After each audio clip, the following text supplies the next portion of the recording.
faut pas attendre d'abord, mes frères, il faut pas attendre d'abord mourir avant de porter le costume. Abou Nidal, boit-il toujours du champagne ou bien si c'est pour se brosser les dents là, Abou Nidal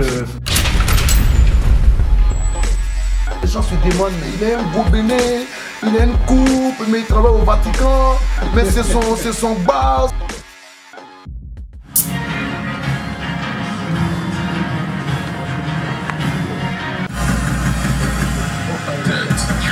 Après l'événement qui marche le corps, je suis de retour avec un nouveau concept. Les chaussures qui parlent, de vraies chaussures. Des chaussures qui ont des passeports. Oui, tout à fait, parce que mes chaussures parlent.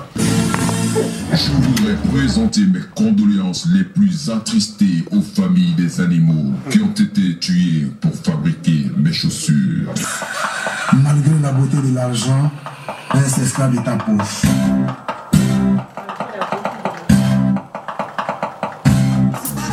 On a tout le monde qui est là ce soir, Abou Nidal, Jordan Secret, Prince Patrice, il y a aussi Pat le Big, Abou Nidal en chair et en os. On vous l'a promis depuis 18 h que ouais, on allait faire du live session. Effectivement, l'artiste est là, il a fallu mettre les gros moyens.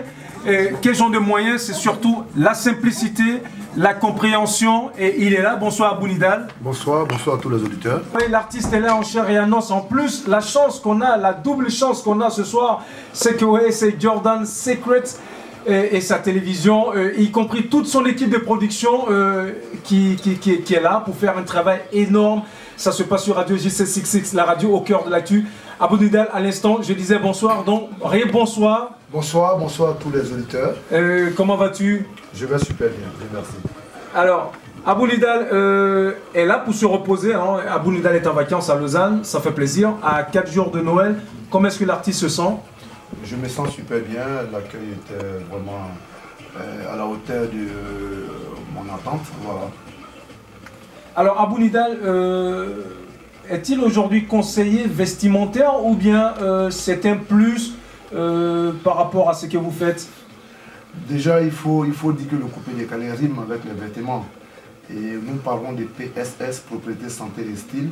Nous lançons le concept haut de gamme pour éduquer cette jeunesse africaine qui n'a plus de repères.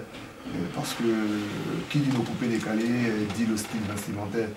Donc voilà, il fallait revenir sur ces moments forts de 2002, 2003, le coupé décalé de Tuxara, de Mola, de Lino Versace, pour ne citer que ceux-là. Alors Abou Nidal, vendredi c'est DJ Mix en concert live du côté de Paris. Samedi c'est Abou Nidal. La Côte d'Ivoire est en train de... Pardon, DJ Arafat, autant pour moi, hein, on a rectifié, donc c'était Arafat. La Côte d'Ivoire est-elle en train de prendre le pouvoir déjà sur la place parisienne ou bien c'est un signe fort que vous envoyez aux autres artistes musiciens? C'est pas de la concurrence, hein. C'est toujours dans un esprit fair play, très professionnel, quoi.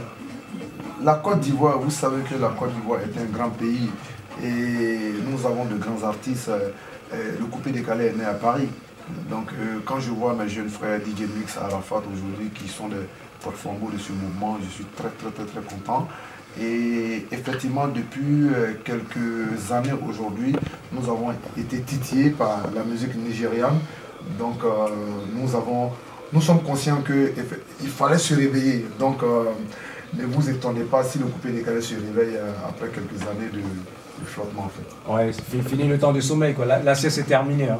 Vous savez, quand vous avez le pouvoir, vous dormez. Quand il n'y a pas quelqu'un qui vous titille, vous dormez. Donc on a été titillés, on est conscient. Donc on s'est réveillé, voilà. Mais c'est vrai, un réveil qui rime aussi avec beaucoup de featuring. Hein. Il y a beaucoup d'artistes nigériens aujourd'hui, Davido, Breakett, Flavor, qui font beaucoup de featuring avec les artistes, et Jim Martins, pour ne citer que ces gars-là, qui font beaucoup de featuring avec les artistes ivoiriens. C'est quoi vous avez un deal ensemble ou bien c'est l'esprit africain, la nouvelle génération en plein 21e siècle qui gagne? Ils sont conscients, les Nigérians sont conscients que la Côte d'Ivoire est quand même le tournant de la musique africaine. Le Nigeria c'est un gros pays, la Côte d'Ivoire c'est un grand pays. Donc gros et grand ensemble, il y a une similitude. Donc je pense qu'ils ont compris qu'ils se sont inspirés du coupé décalé. Davido a choisi Arafat, Flavor a choisi Serge Beno, Yemi Alade qui est la princesse de la musique nigériane qui a choisi le prince du coupé décalé, votre M serviteur Abou Nidal que je suis. Et donc, on fait le brassage, le métissage, on parle de diversité culturelle. C'est important qu'on fasse des collaborations parce que c'est l'Afrique qui gagne. Abou Nidal, vous avez vécu à Genève, pour ne pas dire vous avez habité à Genève. C'est suite à ça que on a rajouté la cité du Calvaire au nom Abou, ou bien c'est les amis Abou Nidal. Oui, Abou Nidal, d'abord, Abou est le diminutif d'Aboubacar. Voilà, le Nidal, c'est ma grand-mère qui m'a donné ce petit prénom parce que Nidal veut dire oser en arabe. Ouais. Et Genève, après avoir vécu 4 années en Allemagne, 1 année, 2 ans aux États-Unis, la France, l'Angleterre, avant de venir déposer ma valise en Suisse, pendant que tous mes amis, Douksaga, Moula, Lino et tout, étaient basés à Paris. Et pour faire la différence, et puisque le coupé décalé est né à Paris, la Suisse, paradis fiscal, la Suisse, beau pays, la Suisse, paradis fiscal comme je l'ai dit tantôt, je ne voulais pas me mélanger. Parce que c'est comme dans le Titanic, il y a les passagers de première, deuxième et troisième classe. Donc je pense que même si je ne suis pas première classe, je suis quand même deuxième classe. Donc voilà pourquoi je ne voulais pas mélanger. Donc c'est ce qui explique Abou Nidal de Genève. Alors Abou Nidal, on ne connaît pas grand chose sur votre parcours, hein, vos débuts. Abou Nidal, c'est que de la musique? Ou bien avant ça, Abou Nidal était mécanicien, chef d'entreprise, enseignant? Qui est en fait Abou Nidal? Et quelles sont les raisons pour lesquelles aujourd'hui vous avez basculé dans la musique et donc qui vous permet de vivre, de voyager, de rencontrer du beau monde et surtout du grand monde? Merci pour cette question. Abou Nidal est d'abord fils de commerçant, Djoula. Voilà. Et j'ai fait du show business. Je fais mon show pour entretenir mon business et mon business pour entretenir mon show. Donc je m'explique. D'abord j'étais dans la promotion de ce mouvement lorsqu'on a lancé le mouvement à Paris en 2001. 2002, le mouvement a eu son essor. Donc au niveau de Genève, j'étais avec mes amis, président Oumar Cavalli, Boucher le banquier suisse, Jojo Gabana, et Gauthier Labivatier. Nous avons créé les Siciliens de Genève à l'époque. Et j'étais plus dans la promotion. Donc déjà, je ne vais pas dire que j'ai basculé dans la musique parce que la musique est en moi. Je ne chantais pas encore. Ceux qui ont commencé avant moi, quand ils venaient déjà, quand je venais sur la piste déjà, j'étais plus artiste que d'autres qui étaient déjà au devant de la scène. Donc déjà, c'est un don. Ma mère a été aussi grande danseuse de Goumé. Et le chant, c'est pas trop mon truc. J'apprends à chanter. Mais conception, pour ne pas dire le meilleur concepteur de la Côte d'Ivoire, en tout cas, j'en fais partie des 5 meilleurs actuellement. Est-ce qu'Abou Nidal aujourd'hui peut se dire je suis le chroneur du décalé coupé, parce que la voix que vous avez, c'est une voix de chroneur, c'est pas ce que je veux dire, c'est pas une voix de quelqu'un qui chante dans une chorale, mais c'est très jazzy, c'est lié à votre look. Vous soutenez ça, vous cautionnez ça? Je cautionne, comme je le dis, on ne peut pas tous chanter comme Céline Dion ou bien Baïs Pinto. Quand vous voyez les rockers, chacun a son art. Le coupé décalé à la base, c'est pas le chant. Le coupé décalé, c'est de l'ambiance.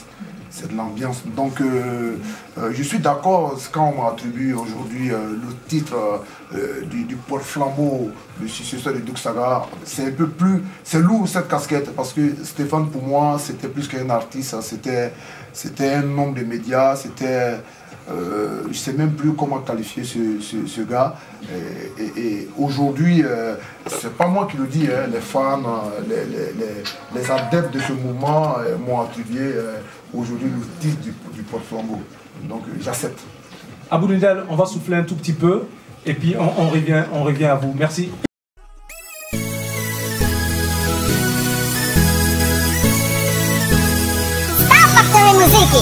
Nino Faso. Au commencement était le boucan, au commencement était la SAP. Appelez-moi PSS, propriété, santé et style. Soussou. Aimer les vêtements, oui. Aimer s'habiller, oui. Mais aimer les couleurs est une qualité. Demandez à Serge Beno, l'arrangeur Sexinini. Les 10 commandements du boucan, les 10 commandements de la SAP. Yves Junior, Yves de Bella. Oh les gars, ici nous on s'habille bien. Oh les gars, ici nous on s'habille bien. Tiens jeune, tu as besoin ici, va voir moi c'est habillé. Du bien, oh les gars. C'est du diable. La SAP c'est bien se vêtir, la SAP c'est rimer les couleurs. La vie ne fait pas le moine, mais on reconnaît le moine. là pour nous parler de mode, il est là pour nous parler justement de l'avenir du décalé coupé. On revient à Abou Nidal, bien connu du public suisse, qui est en vacances, spécial Noël 2014. Alors, Abou Nidal, votre premier succès, c'est La chaussure qui parle, c'est ça? La chaussure qui parle m'a révélé au grand public. Sinon, avant La chaussure qui parle, nous avons sorti le déshabillement. Tant des séries, 7 marques de vêtements que j'ai implanté en Côte d'Ivoire et partout en Afrique. Et j'ai sorti un concept derrière, le déshabillement. Déshabillez-vous, Abou Nidal va vous habiller. Donc c'est les DJ qui ont fait un son à Tabakou pour ma personne. Et après, c'est après ça que j'ai sorti La chaussure qui parle. Parce que celui qui est bien habillé doit être bien chaussé. Voilà. Et comme j'ai été ciré de chaussures, c'est la chaussure qui m'a payé mon premier salaire. Donc voilà. La chaussure qui parle, concept inspiré de la danse claquette. C'est une danse espagnole. Voilà. Donc c'est ce concept-là qui m'a révélé au grand public.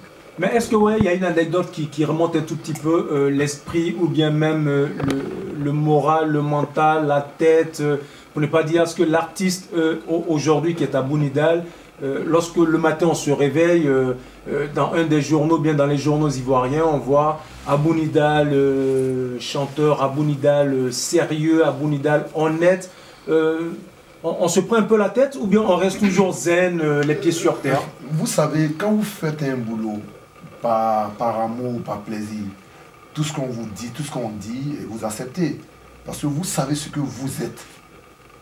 Et moi, je sais d'où je viens. J'ai non seulement les pieds sur terre, mais j'ai la tête sur les épaules.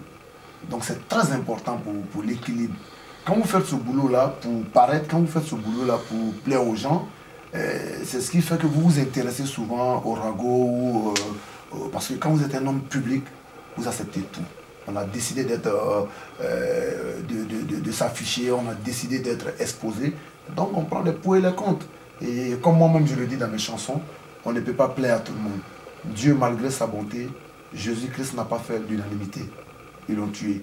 Même s'il revient, ils vont le tuer. Donc tu ne peux pas faire l'unanimité. Il y a des bons et des mauvais.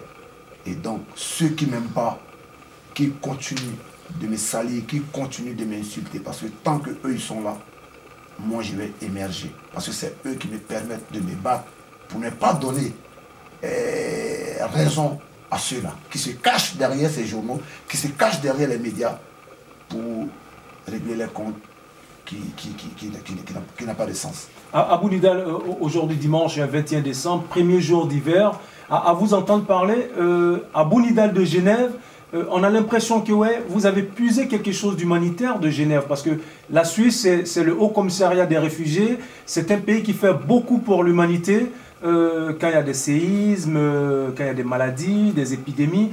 Abou Nidal s'investit beaucoup dans l'humanitaire. C'est ça, c'est qu'on a puisé de la Suisse? On a puisé pas mal de choses en Suisse. On a puisé d'abord la propriété en Suisse. La Suisse est un pays très propre. Et effectivement, l'humanitaire, c'est important parce que je fais un concept jeune qui est le coupé décalé. Je suis jeune. Et c'est ces jeunes-là qui sont les plus exposés au fléau du sida.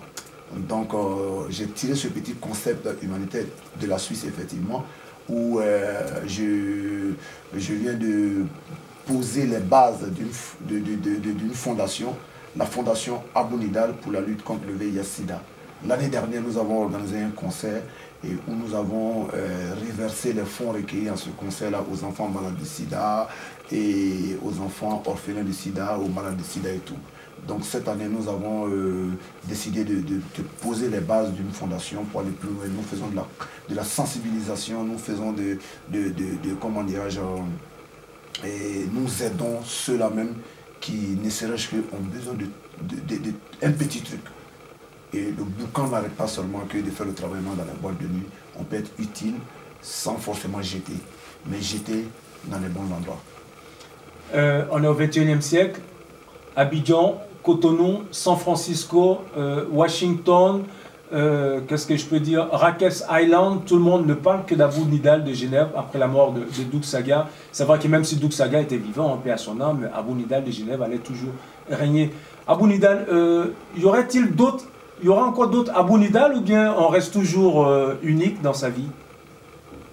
Pour vous qui êtes dans le monde du showbiz, qui voyageait beaucoup, qui rencontrait des personnalités, qui voyait pas mal de choses, comment ça se passe? Oh, c'est pas évident, c'est pas évident aujourd'hui. Non, je dis ça parce qu'en fait, excusez-moi de vous interrompre, il y a beaucoup d'artistes qui se sont dit, on reste immortel. Et pourtant, ben, quand l'heure a sonné, ces derniers sont partis, quoi. Mais tout le monde va partir. Et quand les artistes disent qu'ils restent immortels, ça veut dire qu'un artiste ne meurt pas dans le sens positif, dans le sens propre de la chose, où quand tu pars, ta musique règne. Donc c'est dans ce sens-là que ces artistes-là disent ça. Mais immortel, tout le monde est mortel, nous allons tous partir. Nous allons tous partir. Maintenant, il y aura d'autres Abou Nidal qui vont exister. Et en tout cas, je vis mon époque, je vis mon temps. Et pendant que je suis là, la photocopie, il y a beaucoup de photocopies, mais quand l'original arrive, la photocopie s'incline.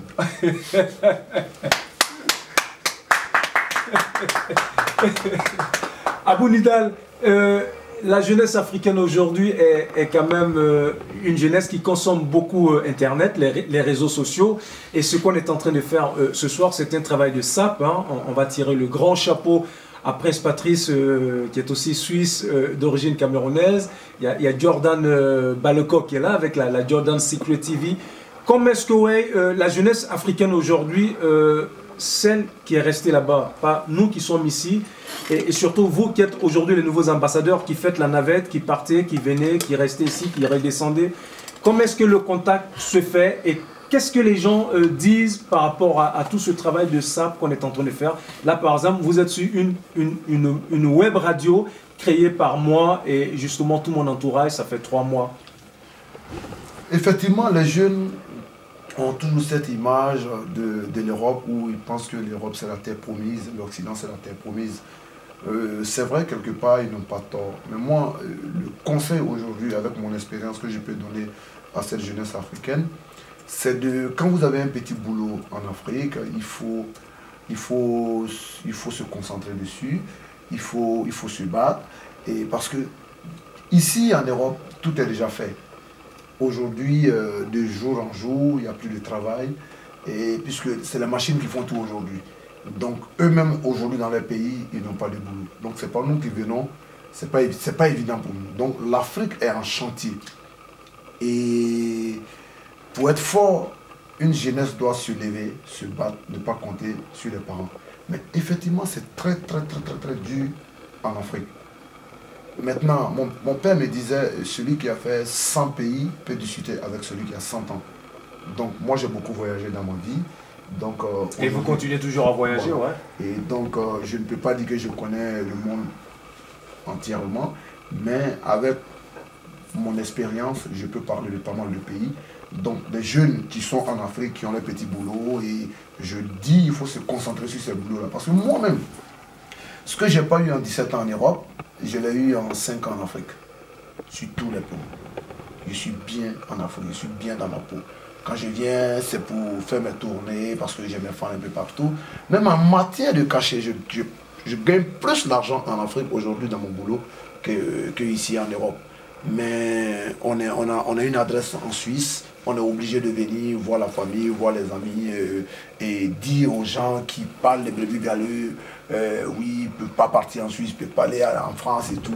Abou Nidal de Genève reste Abou Nidal de Genève. Parce qu'il n'y a pas deux Genève, il n'y a qu'un seul Genève, voilà, avec son jet d'eau. Voilà. Donc Abou Nidal de Genève reste toujours de Genève. Voilà. Donc à celui qui veut l'entendre, va l'entendre. Celui qui ne veut pas l'entendre, on est actuellement à Lausanne, capitale olympique. Voilà. Et Genève, c'est la cité du Calvaire, la cité au bord du lac. Voilà, et avec Abou Nidal, on va faire l'historique. Abou Nidal, votre dernier album, comment est-ce qu'il se porte? Super bien, haut de gamme.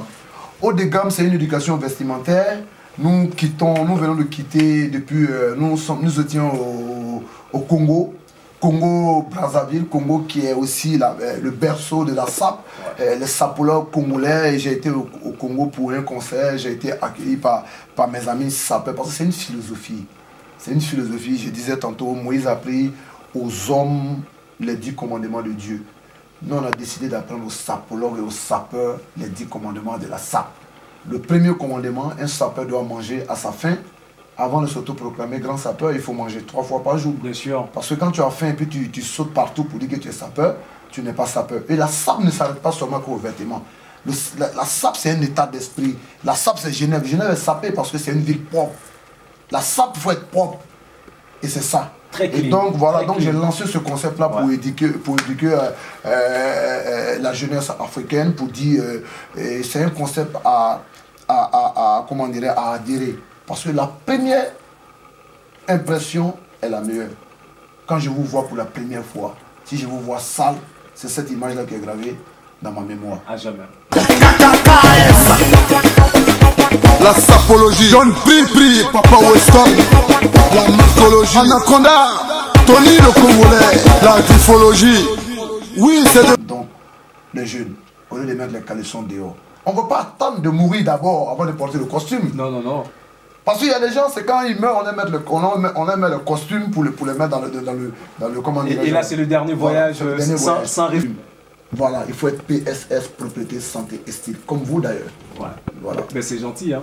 Abou Nidal, c'est la première radio afro-suisse, je peux même me permettre de le dire, qui a vu le jour depuis 3 mois. C'est vrai que ouais, on a la chance de vous avoir ce soir en direct. On va aussi remercier Jordan Secret. Franchement, chapeau surtout à vous, parce que c'est une initiative. Vous me permettez aujourd'hui de m'exprimer en Suisse. C'est vrai que je suis passé sur d'autres radios en Suisse, mais une radio de la diaspora, c'est pas évident. Donc franchement, chapeau quoi. Et moi, je ferai tout, vous avez mon soutien, et tous les artistes ivoiriens ou africains qui passeront par Lausanne, par la Suisse, je leur donner des conseils. Ça sera un carrefour. Radio JC66 sera un carrefour de tous les artistes quoi.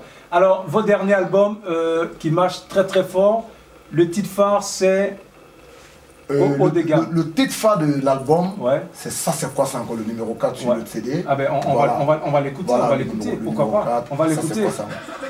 Voilà. En acapella, c'est quoi ça? C'est le yaya. Ça c'est quoi ça? C'est le yaya. Ça c'est quoi ça? C'est le yaya. C'est quelle chaussure ça? C'est le yaya. C'est quel pantalon? C'est le yaya. Ça c'est quoi ça? Ça c'est quoi ça? Ça c'est quoi ça? C'est le yaya. Ok. Abou Nidal, boit-il toujours du champagne ou bien si c'est pour se brosser les dents là, Abou Nidal boit de l'eau ou bien c'est de la promo? Bon, déjà, Abou Nidal est ambassadeur aussi de Mouette. Mouette de Chandon, c'est Roger Fédéré, c'est Georges Clooney. Et en Afrique, c'est Abou Nidal.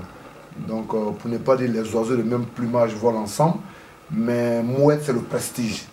Donc, Mouette ne peut pas joindre son image à n'importe quoi, à n'importe qui. Donc, si je tiens cette coupe-là pour le grand public, parce que les gens se demandent, mais il a un gobelet, il a une coupe, mais il travaille au Vatican, mais c'est son basse, et c'est son fétiche. Chacun dit, ça c'est quoi ça? La sapologie, John Pri, Papa Weston, la marcologie, Anaconda, Tony le Congolais, la grifologie. Oui, c'est de toi que je parle.